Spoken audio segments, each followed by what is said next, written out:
Le plateau de Salut les Terriens était rempli d'invités de marque samedi 11 novembre sur C8.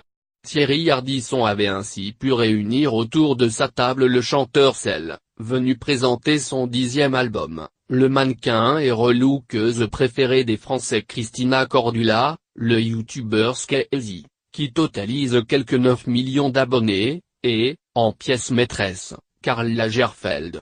Le Kaiser de la mode, s'il multiplie les collaborations avec de très nombreuses marques, H&M, Coca-Cola et même la sécurité routière, ne donne que rarement des interviews. Invité sur le plateau de Salut les Terriens, il a été interrogé par Thierry Ardisson sur un dessin qu'il a réalisé à la suite des élections allemandes qui ont vu des députés nationalistes entrer au Parlement. Une blessure et un affront pour Karl Lagerfeld, qui a connu la guerre lorsqu'il était enfant.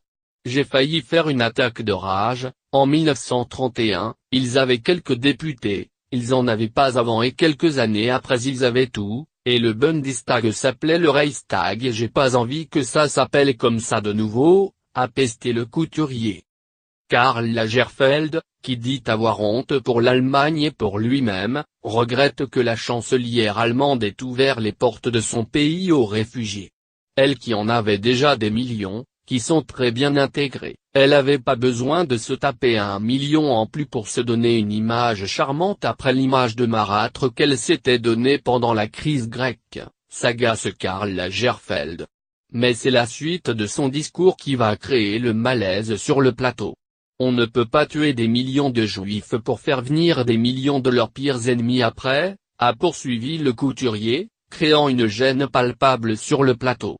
Karl Lagerfeld a ensuite poursuivi en racontant l'histoire d'un proche qui aurait accueilli un jeune réfugié qui lui aurait avoué que l'Holocauste était la meilleure invention de l'Allemagne.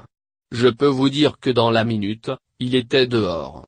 C'est une horreur, s'est scandalisé le styliste de la maison Chanel. Après un moment de flottement, et un blanc impressionnant sur le plateau, Thierry Ardisson a finalement pu reprendre la main sur son émission.